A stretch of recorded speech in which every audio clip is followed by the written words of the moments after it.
There we are. Hello. Hey, welcome back to the Blockument. Crypto education through everyday conversations. Yep. I'm Nate Talbot, the Executive Director of Detroit Blockchain Center. And to my right is the glorious Ashlee Rose. I am your everyday mother. I'm an online reseller, and I'm on a journey to figure out what is going on with all of this crypto, blockchain, and today's smart contract stuff. You're also now a master of the, what do you call them, equestrians? I just took on a role of operations manager at a local horse barn that does trail rides and events. So that's been another journey because I do not speak horse. I don't know anything about horses. It's my aunt's place, so you know. No, we're gonna have to figure out how to do an episode from live horseback. on the horseback. Live yeah. on the horse. All right. Yeah. Anyways. So, welcome back. Last time we were pre-recorded, Yep. right? But we're back live-ish. And coming at ya. And coming at you. And we got our new cool features, right? We can now do some screen sharing for our viewers on like YouTube and Yep. Because from we're the fancy. website. We're fancy like that.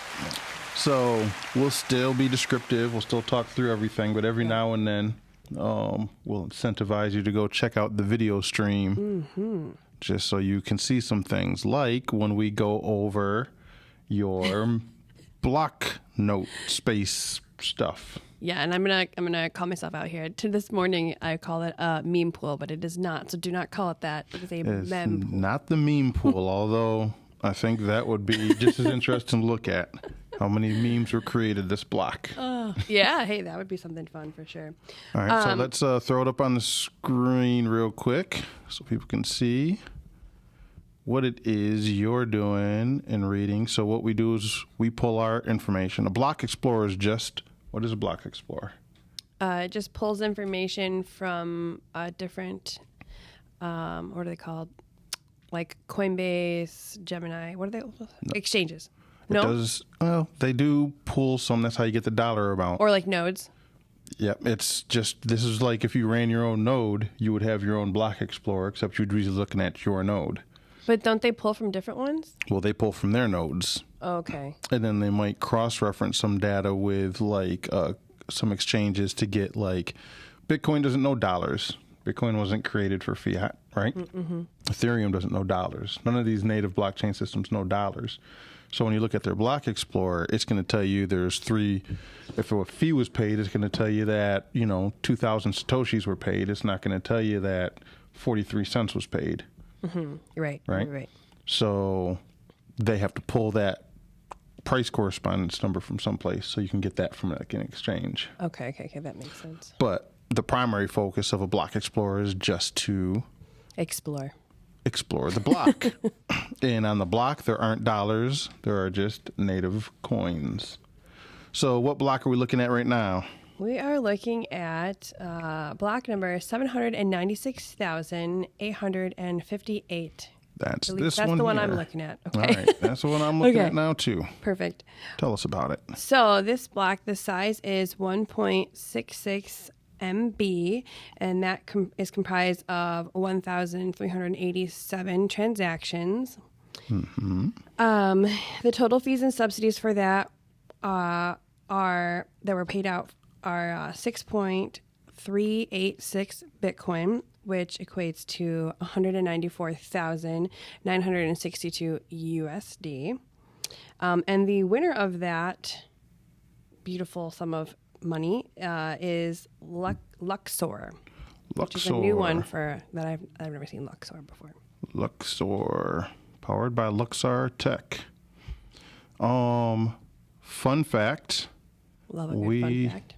Are, I think, about 300 days away from the halving. Oh, okay. Oh, a little applaud for that? Here for Yeah. That is a key indicator. Historically, this will be, I think, personally, the most interesting halving in the entire Bitcoin or crypto space. Why is that? Because this is the first time over the past few couple years, really. But this will be the first halving unless the total global economy does a flip over the next 300 days or so, that Bitcoin has, or any of this has existed in a not up only market. Not up only market. Yep. Like our market? We've never seen a global market. We've never seen high inflation, technically possible recession. Realistically, we're in a recession. We've never been in this space before during a halving. It's always been low interest rates. Everybody's making money, right? So this will be the first time where we get to see what the economic situation looks like in a not great market. Very interesting. And if it does what it always does, that goes to show the engineering genius behind the design. And if it acts differently, well, then we have to look at it and see what's different and maybe why.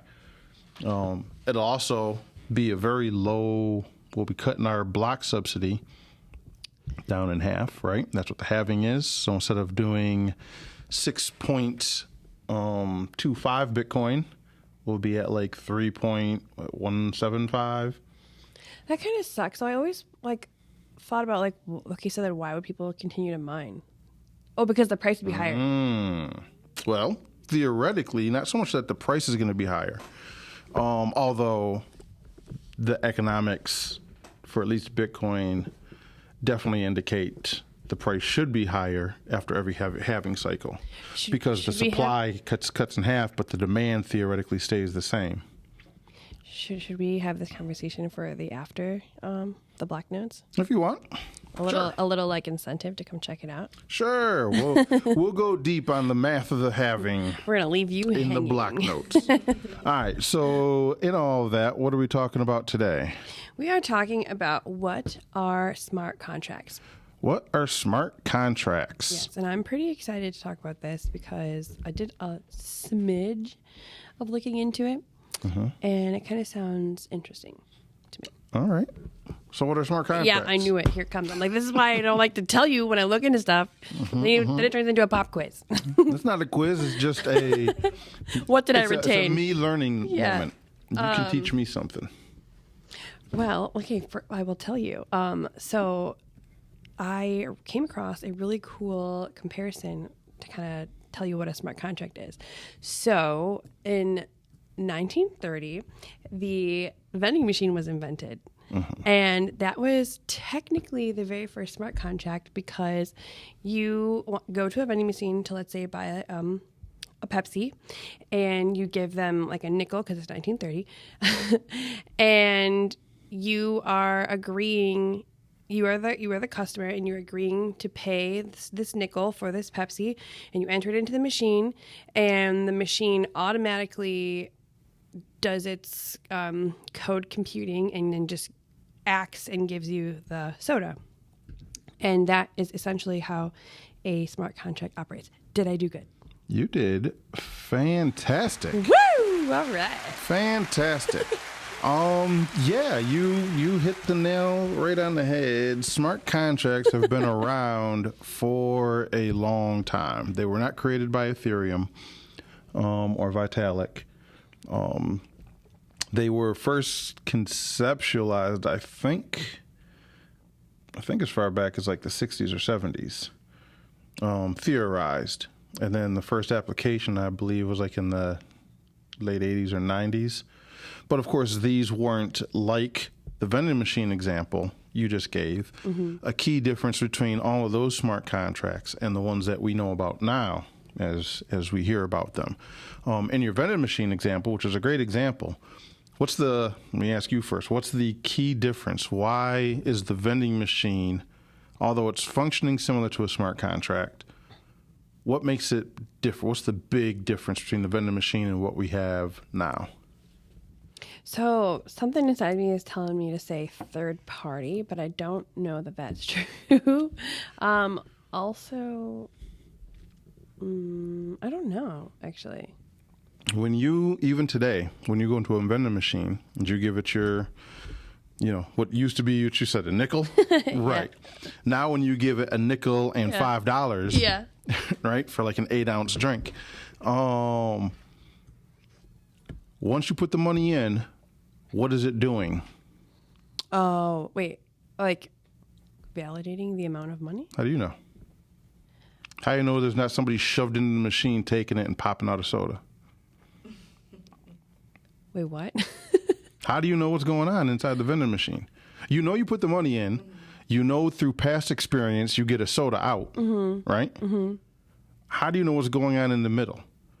Are you putting the money in because you know everything that's happening? Or are you putting the money in because over past experiences, every time you put money in, you got soda out? And there is the rare occasion you don't get a soda out. There's the chance you don't get a soda. But when you don't get one, why? Because it failed. Something happened in the Something wasn't happened. communicated. But what? Oh boy. The big answer is I don't know. Yeah, mess up in the You don't springs. know. You have no idea. Springs weren't springing. Right. So this is why it becomes more powerful when you start to look at permissionless systems. Because by design to be permissionless, one of the key aspects of being permissionless is it has to be open source. You have to be able to look at everything to see what's happening. So every smart contract on, let's say, Ethereum, for example, right? You can look under the hood. Right. Just like we were looking under the hood of Bitcoin using the Block Explorer. Right. You can use an Ethereum Block Explorer to look under the hood. So essentially you're saying you could figure out why you didn't get your soda and why the springs weren't springing. Before you even put the money in, you can figure out, am I going to get my soda? And do I want to put money into this Do I even want to put money into this machine? And you can verify. You do not have to use past experience to verify whether future outcomes are going to be expected, right? You don't have to trust, is something different today than it was 20 minutes ago? You can just look at it. Now, we say that, right? Every schmuck can't just look at it. Yeah. I can't even fully look at any kind of mildly complex smart contract and understand it, right? Because I don't understand. I'm not a full programmer. But same thing, right? You can, when you have your car, you can open the hood. Anybody can look under their own hood and look at the engine. Doesn't mean you know what you're looking at. Right. But you can find people that you trust personally that do understand it and ask them, hey, does this look right? Yeah. Right? Yeah. What you don't have to do, and this is the key thing, you don't have to trust whoever made the thing, who then has an economically aligned incentive to potentially lie to you. Right. Because they can't offer whatever it is they're really selling. I'm offering you sodas out of my vending machine, but I don't know how to get soda any cheaper than you. So I'm going to tell you I'm giving you soda. Yeah, or like the conspiracy theory where someone they sell you something that's like meant to break, so you buy the parts for it. Well, yeah, right. Exactly. So I think your analogy is great. I think it illustrates the difference between what smart contracts do. Right? Now I don't have to go to the store and trust when I give the store tender, the cashier, storekeeper my money. Yeah. That they're going to hand me the soda. Yeah. I'm taking the cashier theoretically out of the equation and replacing it with this automatic machine. Right. But with the vending machine, I don't really know how the machine works. Right. And I can't figure it out. It could be proprietary. Yeah. Because some machines don't want other machines to take their patents or whatever. In a blockchain, in a permissionless system, that's different. Right? So that's generally grand, high level, what is a smart contract. It's just a way to do something without, by removing middlemen. Right. But this is a 201 show, so we're going to go a little deeper than that. All right? So we know what they are, but how really do they work? Is it just like magic you sprinkle onto a chain? How do you, what It's is absolutely magic. it? It is absolutely magic. Good answer. You're knocking them out the park today. Yeah, it's pixie and fairy dust. Yep. I would say coding. It's coding. Computer programming. Yeah. There you go. Look at you. You don't need me today. Class. Yeah. It's about to be a one-person show. I'm running this show today, guys. That's right. Yep. Within the crypto space, the number one programming language used for smart contracts is Solidity. Solidity is a made-up code. Magic. Made up by Vitalik. Well, made up, not magically created. Yeah. Basically, Vitalik took, I'm sure there was a couple other people involved. Vitalik isn't like a single-handed magician. But his brainchild, they took JavaScript, right? And this is the web code you use whenever you're using the internet. There was an old thing when people talk about Web 3, it's like, well, Web 1 was read and Web 2 was read, right? All that BS, right? So, but a truth of that statement is once JavaScript was created in the 90s, it allowed you to interact with a website. Before, you could just go to a website and look at it. Something like Facebook, TikTok, Twitter, all these were not possible because you couldn't log in, because how is a website going to remember you logged in? Right? Yeah. When you're clicking the button, how is it going to remember every single time you do something? Some things can be done on a server, but some things like the feeds, how do you do that in a live fashion? And this is where JavaScript comes into play, right? This has allowed you to run sort of this back-end type code right in your browser on the front end, right? So they took that code and they modified it and made what they called Solidity. And then a major part of Ethereum that most people know nothing about, few people know the initials but don't really understand, and then you got the few other who really, really get it all. You have what's called the EVM. Okay, yeah, I had that written down as a question. So the EVM is the Ethereum virtual machine, right? So that's what that allows people when you write code in Solidity. You submit that, and the EVM processes that in the language so the blockchain can understand it, so the Ethereum blockchain can understand it, right? So it's like a translator? Yeah, like a translator. Okay. And what you're doing when you write a smart contract, right? There's an old saying, right? Smart contracts aren't smart, and they're not contracts. I agree with that sentiment, but at the same time, I think that's an undersimplification of it, right? Yeah, why would they not be contracts? Well, and also, why are they not smart? They sound smart. They are sound like smart contracts. to me because they're using basic raw math, right? Which is the smartest thing you can do. Not use an opinion, use math. Yeah. Because math is objective. Yeah. Right? Yeah. So to me, they are smart. They're not contracts. They're better than contracts. Why do we have contracts? In the meat world, why do we even have a contract? To make sure people are going to do what they say. It's just to make sure people are going to do what they say. Right. This isn't a contract. This isn't making sure people do what they say in a sense. You can look at it like that. But really, it's contract avoidance. If you're using this tool, you don't need a contract. Right. I don't have to trust you're going to do what you're going to say. Just like the vending machine that's transparent and I can see the mechanics of it. Yeah. I can just look. So there's essentially no word for what it is yet. Yeah, well, I don't know the likelihood of us ever stop calling them smart contracts. Yeah. It's sort of ingrained in the culture. Right. You know, just like your wallet isn't really a wallet. It's more like a keychain. Yeah. But we're not going to start calling them keychains all of a sudden. Sort of embedded. Unless we start a movement. Well, we can't start a movement. I'm with that.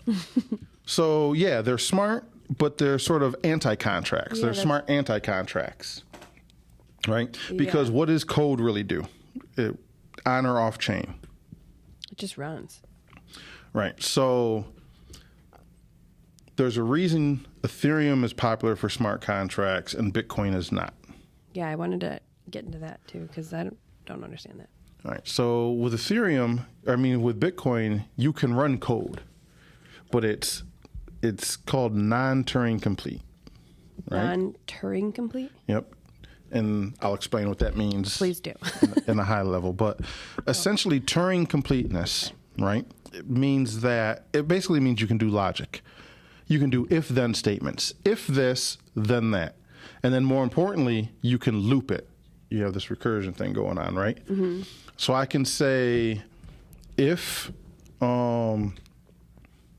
here, check this condition, right? Does Ashlee understand? If yes, go to the next topic. Yeah. If no, go back and re-explain the concept. Yeah. And then I run the exact same code again. Does Ashlee understand now? If yes, continue to the next topic. If no, go back and re-explain again. Yeah. And I just keep looping this. That's a Turing completeness. Quite a bit. Yeah, that's what Turing complete really is, right? Okay. On a high level, that's really all you're talking about. Okay. Bitcoin cannot do that. Bitcoin doesn't, intentionally, it does not do that. Mm-hmm. The model of Bitcoin is keep things extremely simple. Mm-hmm. Do money, base layer money, do that, right? Yeah. So you can do like operations like checks. Does this? If so, kill. Does this? If so, proceed. So it does every time you submit a Bitcoin transaction, right? Like just super basic stuff. Yeah. Does the, well, it's not just that it's basic. It's just it can't loop. So you can't say like, all right, I want to send you some Bitcoin. Mm-hmm. I can't send you, the Bitcoin protocol isn't going to look at that and say, all right, does Nate's signature, does his private keys match? If yes, proceed. If no, go back and ask him for the keys again. It doesn't do that. If yes, send the Bitcoin. If no, kill the transaction. Okay. So and then I have to manually go in and redo it again. Be up to you to like send that, let's call it invoice again. Okay. And so that makes me think, so Bitcoin cannot operate recurring purchases. Like, right? Correct. Okay. Because you would have to do a loop. Is it time to pay? If yes, pull money out of the account. Right. If no, don't do anything. Okay. Now, you can, it doesn't mean you can't really do it. It just means you can't do it easily. It's a much more clunkier code. Yeah. Because you have things like time locks inside of Bitcoin, right? Okay. Matter of fact, it's in the white paper. I think a lot of people miss this. When Satoshi was talking about the advantages of having Bitcoin, he talked about it from a merchant's perspective. Like, you know, somebody sends you money, then you send them, let's say, a product, right? Mm-hmm. And then they get the product, and in the old system, right, in traditional finance, they could then refute the order. Right. They can put a refute into PayPal, and PayPal seizes your money. They don't go seize the product. They just the money. Yeah. Right, revoke your money. So like in a situation where you sent me a shipment of, let's say, like candles and they're all broken, I can be like, yeah, hey, PayPal, he screwed me. Okay. And PayPal will freeze my money. Right, but it does nothing. But they're not going to ask you for the candles back. Okay. Now, what happens when you say that, but the candles were fine? Right. I've lost the money. I've lost the inventory. I'm screwed. Right. So in the white paper, there's a lot of talk about how Bitcoin fixes that problem for the merchant, right? Okay. Because now if you paid me in Bitcoin, you can't, who do you call to say, hey, you can't, give me my money back? I know once I've received the money, I've received the money. Right. But the piece I think a lot of people overlook in that, the next sentence is, you can, as far as the consumer goes, what do you do if your candles really are broken? Right. Right. And so Satoshi was like, well, in those kinds of systems, you can set up basically like a trust, right? And you do this using Bitcoin script. I can set up a system that says, and this is how peer-to-peer, by the way, Bitcoin trading works. They're using something like BISC or RoboSats, where you don't want to use like a KYC, you don't want to use Coinbase or something. Yes. You can trade with somebody wherever. And basically how that works, the same way this would work is you can both both take some Bitcoin and you put it into this sort of trust account on Bitcoin. And then there's like a time lock and it says, look, if after X amount of time this happens, then you can spend the Bitcoin. If after this amount of time it doesn't happen, then the transaction doesn't happen and all the Bitcoin goes back to its original wallets. And so then does that trust probably uses Ethereum then? Because that's... No, this is all native Bitcoin. Oh, really? Even though that's but like an you can't loop, right. But that's what I'm saying. You can't loop. So you can still do functional things. A lot of people misconstrue that, right? Right. Bitcoin can do a lot. And now with some of these upgrades like Taproot, there's actually a few conversations happen because not in the Bitcoin world, because you can essentially start running these smart contract-esque functions now with this Taproot upgrade, which may or may not be a good thing depending on your viewpoint. But it's still not as robust as just having full Turing complete contracts. And this is where Ethereum and smart contract platforms take off. And we'll keep saying Ethereum. If you're not an Ethereum fan and you like some other smart contract platform, if your smart contract platform uses an EVM, and like 99% of them use EVM, it's still using Ethereum's functionality, because Ethereum is the forefront leader in all this. Yeah. So that's why I'm going to keep saying Ethereum. They're not the only one, but they're the one we're going to be using as an example. Yeah. And so how is, like, what is Taproot doing to, like, what's different about Taproot that, like, how is it helping? That sounds like a Taproot conversation. Okay.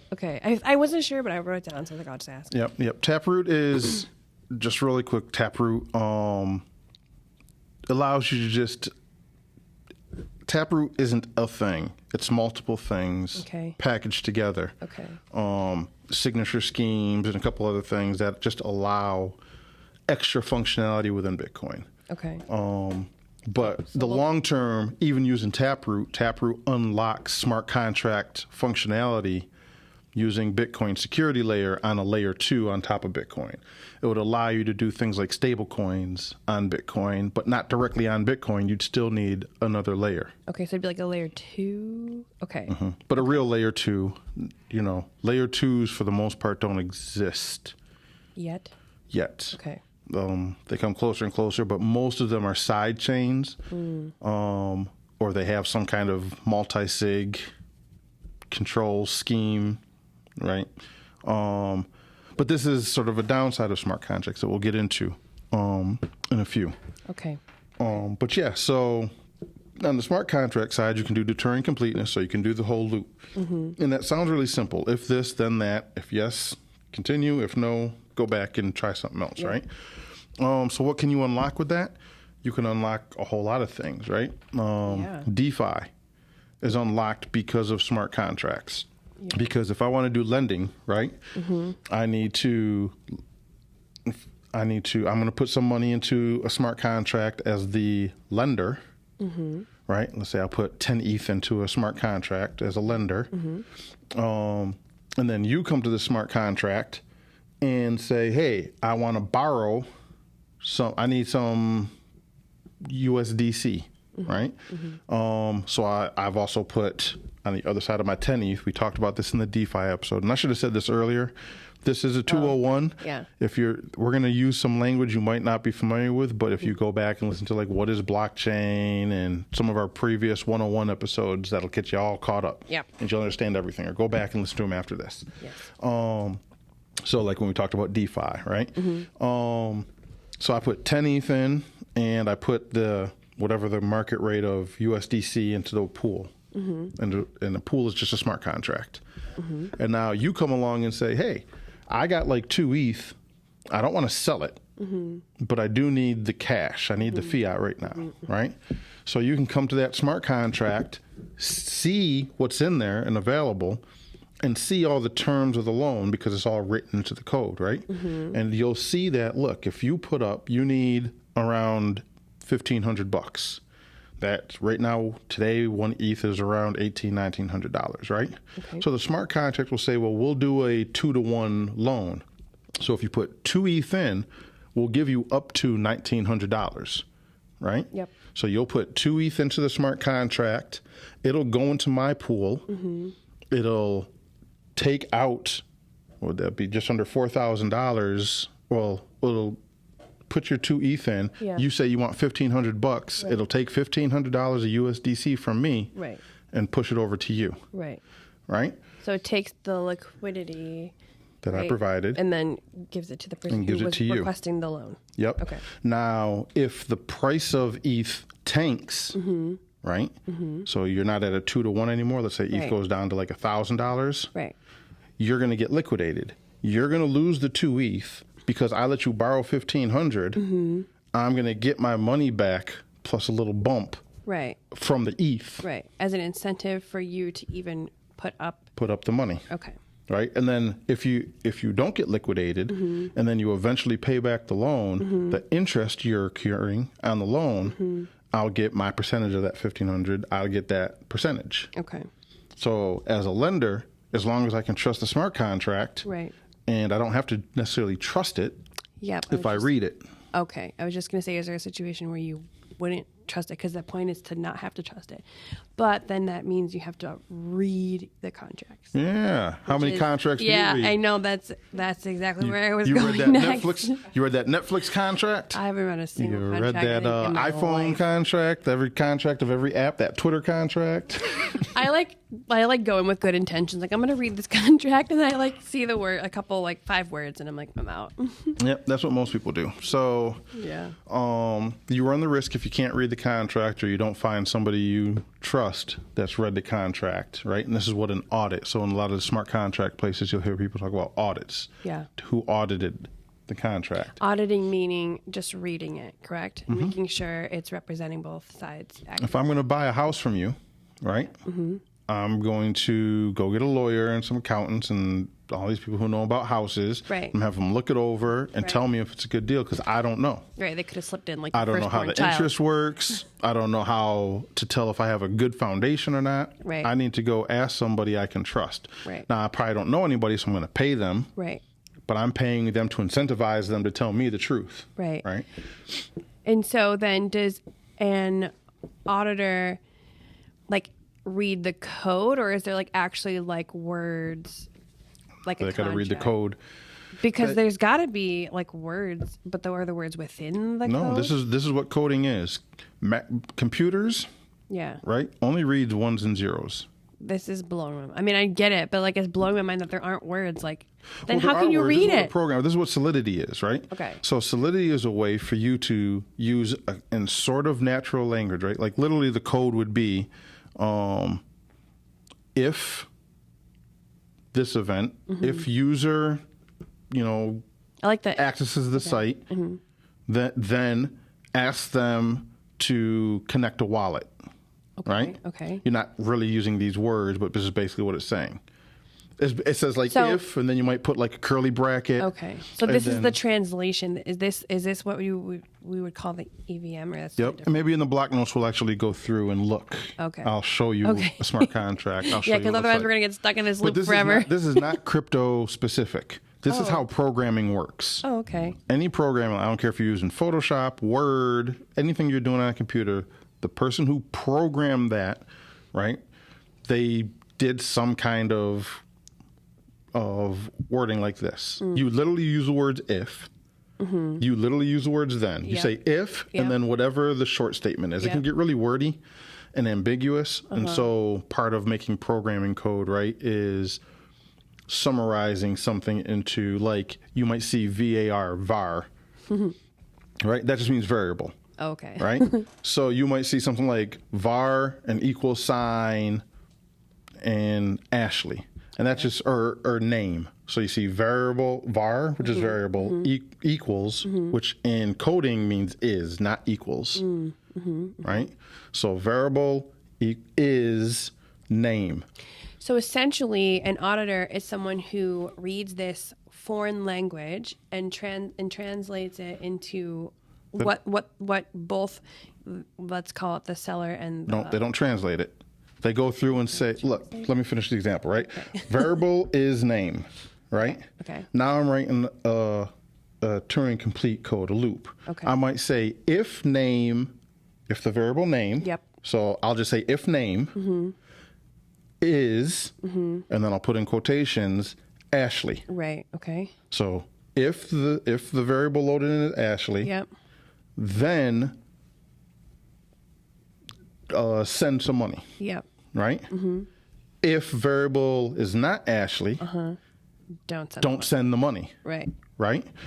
So now you as a user, you go onto a platform, you sign in with your wallet, and it asks you what's your name. And you type in Ashlee. Yeah. And you've seen these pop-up boxes. Yeah. This JavaScript we were talking about. Yep. You'll see this. And you'll put Ashlee. Yep. And you'll say, oh, that's Ashlee. I can send her money. Okay. Good to go. Yeah. Right?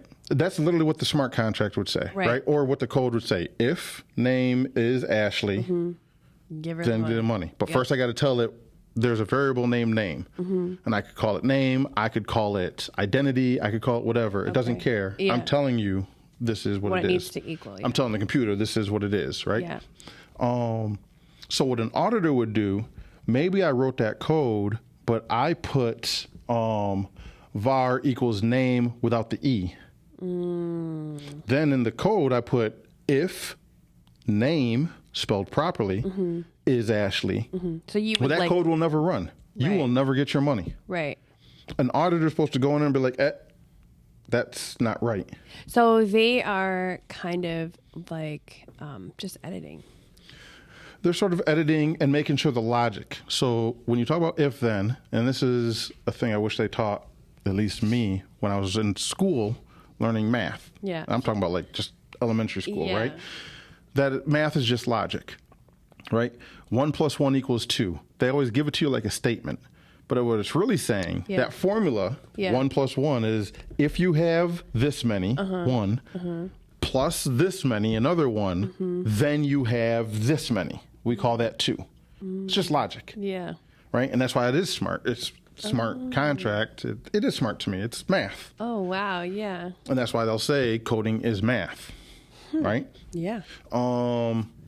So the logic has to make sense. And so a lot of these hacks, quote unquote hacks, and we'll use, since we were talking about Ethereum, we'll use Ethereum's most notorious hack, the DAO, which wasn't a hack. It was somebody doing what the code allowed them to do. Right. They wrote the code. They didn't write it well. Right. There were maybe like spelling errors, for example. Right? Or sometimes you can just put one line higher and put this line one line lower. Oh. So it worked as designed. Right. You wrote this like this as the developer. It was just designed poorly. Okay. So they didn't hack it. They didn't go in and like intentionally like sort of break it in that regard. Right. They went in and said, "Oh, I can, if I send 1 ETH, then I'll get one of these. But if I send 1 ETH and then before the block closes, bump the transaction fee, then before the block closes, cancel it." Yeah. Well, the logic flips around and says, send him 10 ETH. So more accurately, they found a loophole. Yeah. Which is why you had the Ethereum split. So Ethereum is really the new Ethereum, and Ethereum Classic is the original Ethereum. And that is because nothing on the blockchain can be changed once other blocks have been built on top of it. It's not supposed to be. It's supposed to be immutable, right? Right. So that's why they had to fork, because they're like, there's no, so what can we do? Crap. They had to make a decision. The community had to make this decision, right? Do we get rid of the immutability this time? Right. But then that opens up like...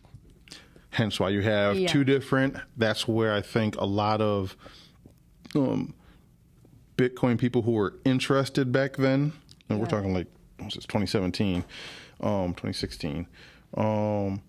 This is when people who were interested in Ethereum, they saw that and they're like, nope, can't be a thing. But that kind of like isn't so great that there's the option to even not have it be immutable, like that kind of, because it's not a can't. It's a won't, not a can't. Exactly. And that kind of sucks. Well, right.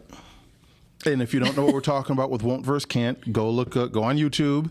Look up Andreas Antonopoulos. He has a whole talk where it just talks about can't versus won't. I think the name of the talk is can't versus won't. Yeah, we talked about it too, but I can't remember what episode it was. Yep, or go back and listen to all our episodes and we'll talk about it. Every single one. But go give Andreas a shot. He is the old school OG educator in the space. He deserves an applause for sure. But then follow, like him, and go do Patreon with him and stuff. Give him all your money. Yeah, do all that. He deserves it. This still. is not financial advice. No, it's not financial advice. It's educational advice. Yeah. So, yeah, that became a big contention point that Ethereum still gets sort of smacked with often, right? Yeah. So that's why they design things. But this is where a smart contract. So, yeah, you're taking the vendor out, just like your vending machine example. Yeah. You're taking it out, but it's like, all right, what happens when it doesn't work, right? Just because it's a vending machine doesn't mean you're guaranteed that whatever you're paying for, right? Yeah. It just should make the process more seamless. You don't have to hire a clerk, brings everybody's costs down. Mm-hmm. You can get access to the soda 24 hours a day. Yeah. Okay, so I'm thinking in terms of contracts, so this might be wrong, but so then would you need to hire another person to read and translate and make sure that both people are being represented accurately in the contract, like outside of an auditor? Because you're saying an auditor just checks kind of like for errors and make sure that it's logic, that the logic flows. So then would you need to like hire a separate person to... Well, no, this is the point of having an open source system, right? But like I can't read well, code. right, So but like how do I know open source? that someone's not like... Because if it's a big enough system, and making something open source by itself does not automatically grant it some kind of high, status in and of itself. But if you have an open source system and you get enough people interested in it, this is why part of that do your own research thing, right? You go look at, well, how many people are contributing to this code? So you have places like GitHub. Mm-hmm. That you don't have to be technical to use. You can within an hour get a GitHub account, figure out how to just look at some of the basic information on GitHub. You can do all this in like 15, 20 minutes. Just follow a YouTube video or something. Then you can go to GitHub and you can look at something like Bitcoin, Ethereum, Avalanche. You can look at any of these open source protocols. Mm-hmm. If they're open source, they're on GitHub. And then what you can see is how many contributors are there? How many people are actually contributing to the code base? How many eyeballs? How many people are like actually doing code review? And that's, is that like per instance that code is needed? Like, well, you don't know I'm code buying is a house, needed. You're buying a house, and our producer's buying a house. Like, we each are going to have different codes.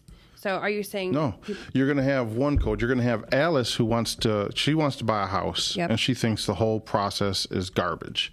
So she's going to write a smart contract that's open source on Ethereum. Okay. And she says, I'm going to make this code, and I want somebody to be able to just do X, Y, and Z. So she makes the code, and she puts it up, she's open sourcing it, and then she announces to the world, hey, world, here's this thing. I'm about to deploy it onto Ethereum. Look at it. And then people, if they're interested, they're going to go and they're going to look at it and they're going to leave comments. They're going to say, this seems good, but did you ever think maybe if somebody does this, then this other thing happens? Oh, yeah, let's fix that. So it's peer reviewed in a sense? Right. Open source is constantly being peer. This is how Bitcoin works. This is how Ethereum works. And then if I needed to buy a house, I could go use Alice's code that she wrote and just put my name in the figures that I'm buying the house for, or... Right. Because you can just, now that smart contract's up there, remember earlier it says variable equals name, right? Mm-hmm, mm-hmm. So you would have, in the smart contract, it would say variable equals buyer. Mm-hmm. Then you would put variable equals seller. Or you might do an array, this thing called an array. I'll put all of them into one, right? Okay. And I'll have buyer, seller, time frame. Okay. Right? And this is going to be a very super simple smart contract, right? Mm-hmm. So I've set those as variables, buyer, seller, time frame. Mm-hmm. Now, those are all empty things that when you go to interact with the smart contract, it's going to ask you, well, who's the buyer? Yep. You'd be like, me. When you say me, you're going to put your wallet address. Yeah. All right, who's the seller? And you're going to say, Nate. Yeah. So, boom, you'll put my wallet address. What's the amount? Right, I did say just time, but we also need an amount, right? Yeah. So what's the amount? And you say 20 ETH. Mm-hmm. And you say, what's the time frame? You say next Friday, right? Mm-hmm. Now what the smart contract is takes all those variables that we just plugged in and says, if seller deposits amount Yep. by this date to buyer seller's address, then transfer deed. Like execute. Yeah, execute. Right? And so it'll just run that. So you just use that smart contract. But you've looked at it. Alice has looked at it. The developer, Bob, the developers looked at it. Charlie, the developers looked at it. Dave, the developers looked at it. All these unrelated parties have been looking and contributing. And so you don't really understand the code. Right. But you're like, well, I know a lot of work Charlie's done, and I know a lot of work Dave's done, and I trust their judgment, and they think this is good code. And so that's I'll on trust GitHub it. that they do that? Yeah. GitHub really happens cool. to be the main spot That's right really now. cool. Which itself, GitHub is owned by Microsoft, but it's an open source platform. This is where like Bitcoin repository, this is where most people's repositories are. But GitHub itself is built on open source code called Git. Okay. And anybody could run Git. Okay. It's open source. You can just take it. So, not exactly the same, but a little similar. Would this be kind of like, let's say you want to send somebody an invoice, and you don't know how to make an invoice, but you Google in like free invoice template, and then you use that and you send that. Is that kind of like? That's the worst thing you could be doing because you don't. Googling something is bad. I'm just saying, like, is it similar in the sense that you're using somebody else's template and then plugging in your figures? Yes. In that sense, yes. Yeah, that's just what I mean. I'm not saying like go Google code. Yeah. I'm just saying, like, is it kind of similar to that? Like, you're using somebody else's template, plugging in your like you pay figures. lawyers all this money to do all this stuff, right? They're not writing you a contract. Oh, yeah, you're right. They're just plugging in your name, your date. There's contracts that have gone to court. You want to buy a house held up in court under these certain conditions. They just take those, modify. What you're paying a lawyer for is their knowledge to know what to change and what to leave alone. Well, shoot, dang! Aren't you blowing my mind again? Right. And so, it's very similar in that regard, right? These are things you're not trusting a counterparty. You're not trusting a bank anymore if you're doing lending. You're not trusting the seller if you're doing real estate. Yeah. Now, real estate doesn't really happen on chain yet because you have to get government on board, right? Because you got to put the deed. Theoretically, it only really works if the deed is in the smart contract. Then you could take your deed. The government could issue this deed that's on chain. Yep. Then you as the seller could take the deed and put it in a smart contract and say, look, I'll sign this deed over only if this amount of money gets transferred to my Ethereum account by this time frame. Right. Well, because I was thinking as I was driving in this morning, I rent a car out on Turo, and somehow it happened that I had to rent out my car to this person off of Turo, and so I had to have I know, I'm like, please bring my car back tomorrow. But I had to use ChatGPT to write me a contract. So is there a situation like I could have potentially used some sort of template that's on GitHub for that? Like, if there were law contracts on GitHub. Are there not? I don't think so. Not yet. But this is like where a service like Rocket Lawyer or Legal Easy, whatever it is called, all those, that's basically what they serve as. But you're trusting these entities, right? The smart contract piece is, imagine you didn't have to have the entity. You didn't even have, the contract was on here. So somebody wanted to borrow your car, you don't even need Turo anymore. You say, if you want to borrow, I got the car, right? And that's the peer-to-peer. Exactly. I charge $200 for you to use my car for a day. You need to put up 1 Ethereum into this thing. So that's like a 10x, right? Yeah. Or a 10x. Yeah. Because it's $2,000. So you put 1 Ethereum in the smart contract and you can take the car. Now, if you bring it back by this time, the smart contract will send you back 0.8 ETH, and I'll keep the other 0.2 for the payment.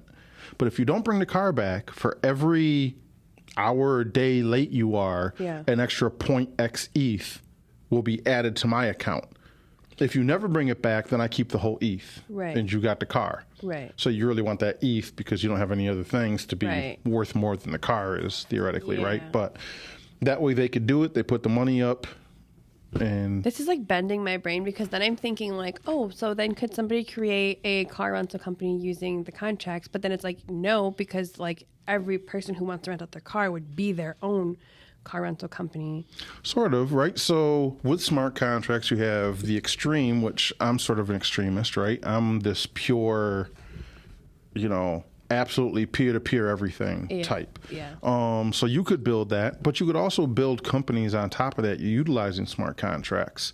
So maybe you're Turo, but the payment system is handled by this smart contract. So when it comes to your money, you don't have to deal with all this. Now, we're going to charge Turo as a company. We're going to charge this fee. Extra fee because we're going to go out and make sure we have an easy interface for clients. What if a client doesn't own Ethereum? Right. We'll make sure they get the onboarding. We'll make sure they understand the terms of service. If they're going to be late, they need somebody to call. You can't call a smart contract. Well, theoretically, you probably could if you wrote it in the code. It also seems to take care of the insurance aspect of it as well, because then you don't have to quite as much worry about them not bringing back the car in this example, because then you've got a 10x value if they don't bring it back. So it incentivizes them very much so to bring it back. Right, but it doesn't take place if you get into a car accident. But then insurance, unless you write it into the code.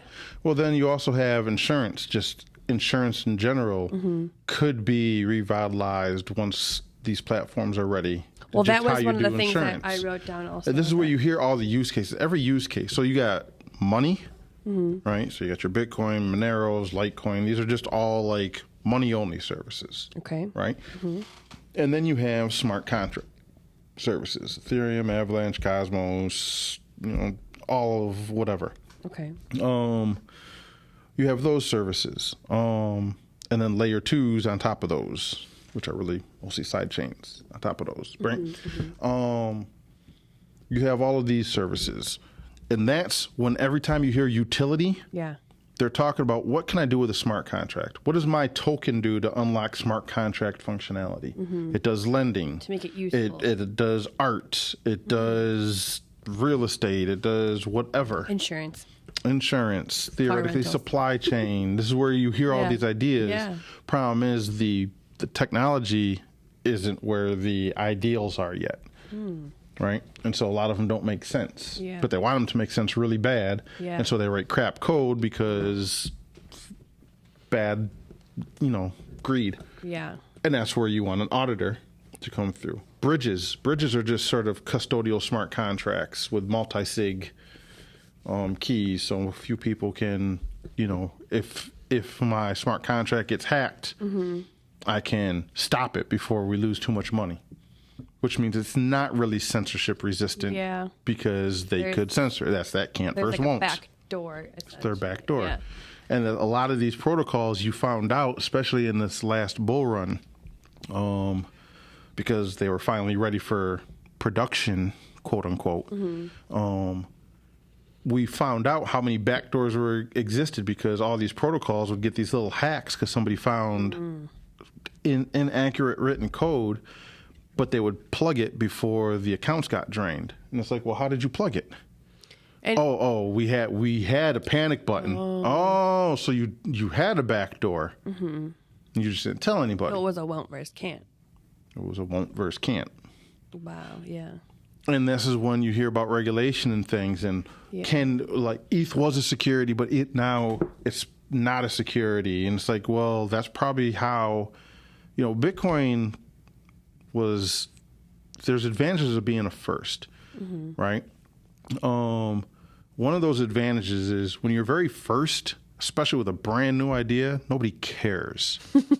So Bitcoin got to go through years. They don't care until they care. Yeah. Then they're like, oh yeah. Growth, development. Nobody really cared. So you got to fix stuff that only nerds cared about, cyberpunks there cared about, right? Then a dollar amount got tied to it. And now people who want to make money started to care. Right. Luckily for Bitcoin, it was already pretty solidified at that point. You know what I mean? There are still issues, but it got to go through all this growth. Yeah. If you wanted to launch something today, whether it's a new chain or a new smart contract, people know There could be literally billions of dollars flowing through this thing in hours. Yeah. You know what I mean? From the time you launch. So there's always going to be somebody out to attack you.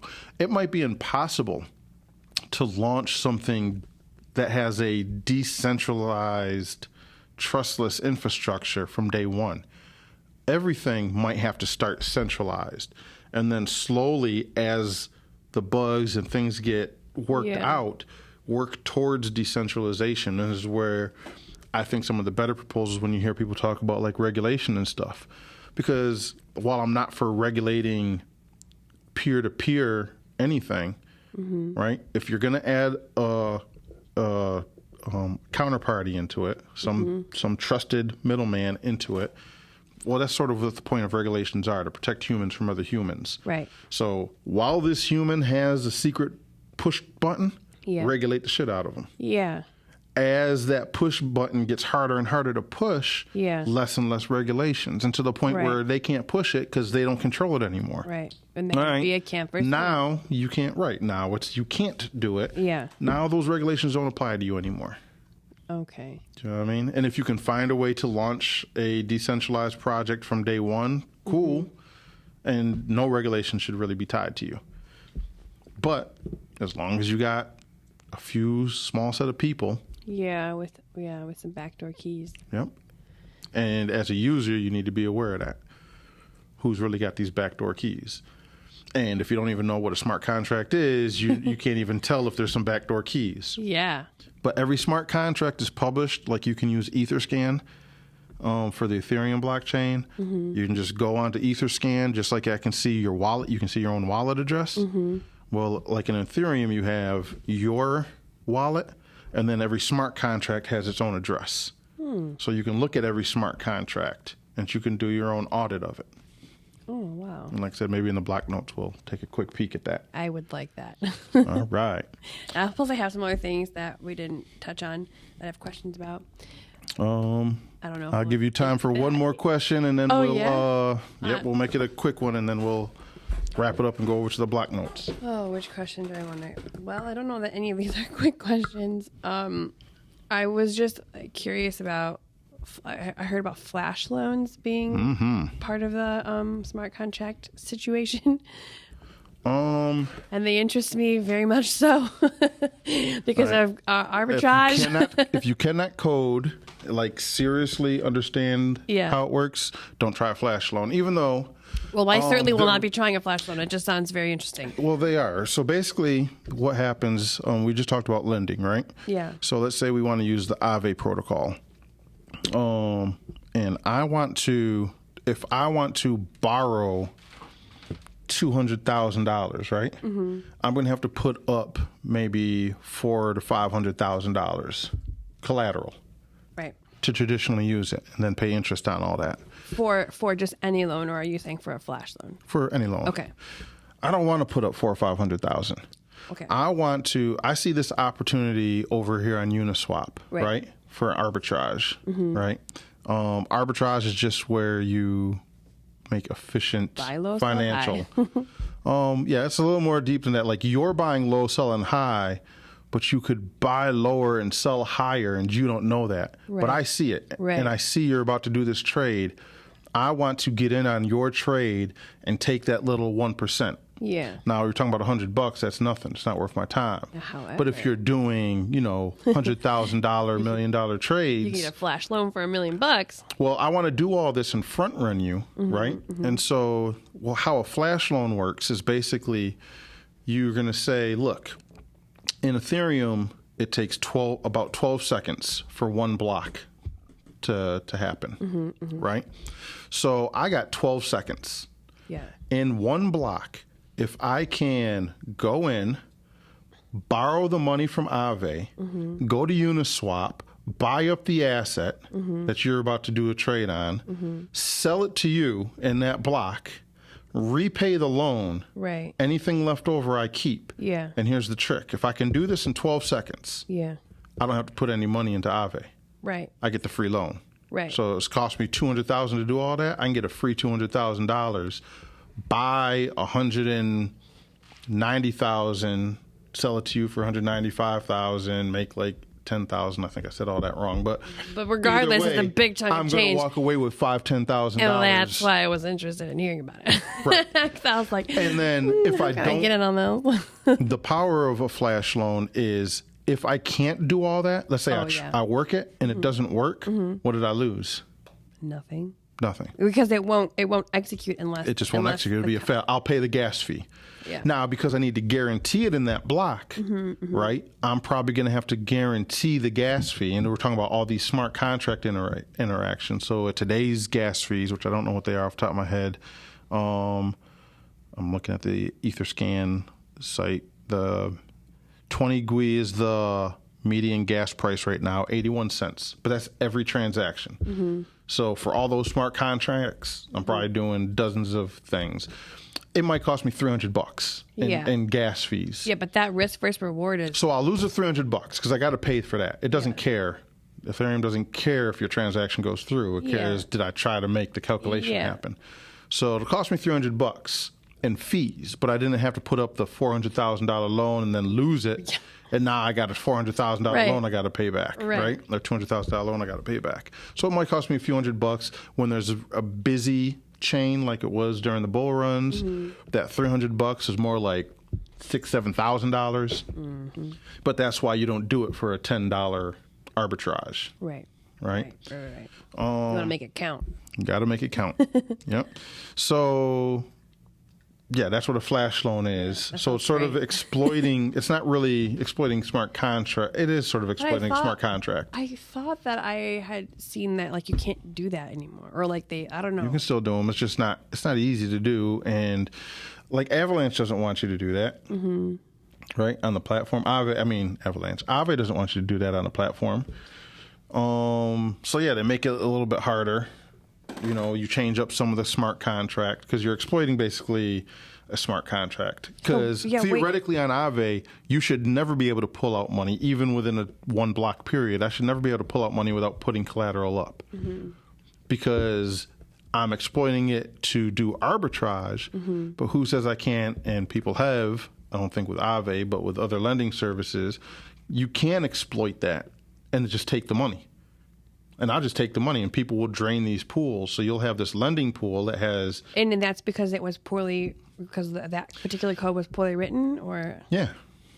And, like, literally, there's been, like, $100 million hacks where it's because line 37 should have been above line 36. Had they had just put line 37 above line 36, the hack couldn't have happened. Wow. But because they didn't think out the logic... And they left mistake, my friend. They left the door open in the code, right? Yeah. The door that allows you to stick your hand in the pot. It's supposed to say, put like a vending machine. Put the money in, then stick your hand in the door and pull the soda out. So what happens when it drops the soda? You select the soda first. It drops. Yeah. You're supposed to put the dollar in, but I can already stick my hand in. Or 2 of them stick together and you get 2 for 1. Or you get a 2 for 1. That's the best day ever. But only because it costs $1.50. Yeah, taking applause. Only because you put $2 in. And it was I don't know how to handle $2, so I'll drop out 2 sodas. Yeah. Even though one of them you only pay 50 cents for. Yeah. Yeah. So yeah, smart contracts, they have a lot of liability. They have a lot of problems, but as we work more and more of these problems out, they get stronger and stronger. Kinks get smoothed over. It takes longer because there's more adversaries right now, because everybody looks at every opportunity as a way to... These are honeypots, right? Yeah. But that's how you make a strong... I love when people attack Bitcoin. I love when things get attacked. Because if I can survive the attack, I know... It's stronger. It works. It's stronger. Yeah. Right? So we'll get there. Yeah. And, you know, there are multiple things. So Ethereum is the king of smart contracts right now. There are, when I say L2s, people talk, or not L2s, alt layer 1s. When you hear about altcoins, they're not alternatives to Bitcoin anymore. Yeah. Right? That ended in the 2017 bull run. Right? Right now, if you're making an altcoin, an alt chain, you're competing with Ethereum. It's really the only game in town, and you can tell because everybody uses EVM, Ethereum's virtual machine. Even if they don't want to, they have a bridge to the Ethereum virtual machine because Ethereum like it or hate it, Yeah. it is what runs that scene. I don't know why people would hate it, but that's another topic for another time. Yeah. My questions will never stop unless you stop me. So All right. Well, I'm not going to stop you. We're just going to move it over to the block notes. Okay. So we're wrapping up. You can check us out at theblockument.com. Yep. We're on Twitter, TikTok, where else? Facebook. Yep, Facebook. Yep. I think that's all of them. All at the Blockument. Yep, the document. Yep. So check us out. We do an after show called Block Notes. Yep. Only airs on YouTube 1 week after the show. So we're going to drop this today, and next week you will check out the Block Notes. So you can get a little extra 15, 20 minutes of content. Yep. YouTube only.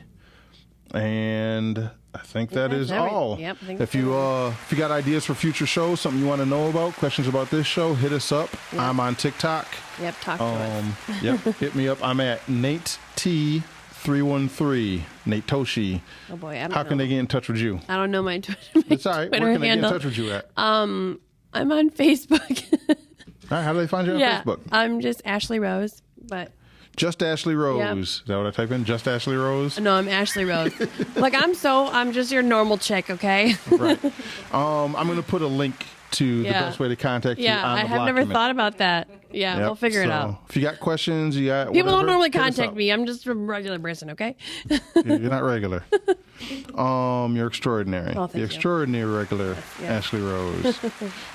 We'll have links to resources about today's show at theblockument.com. You can listen to all our past shows. Just go to theblockument.com. Yep. Theblockument.com. Yeah, did we say theblockument.com? I think we might have not said that yet. Yeah. What website does that bring you to? Theblockument.com. All right. And we'll check you in the block notes. So Yep. come for the riches. Stay for the revolution. Peace. Bye.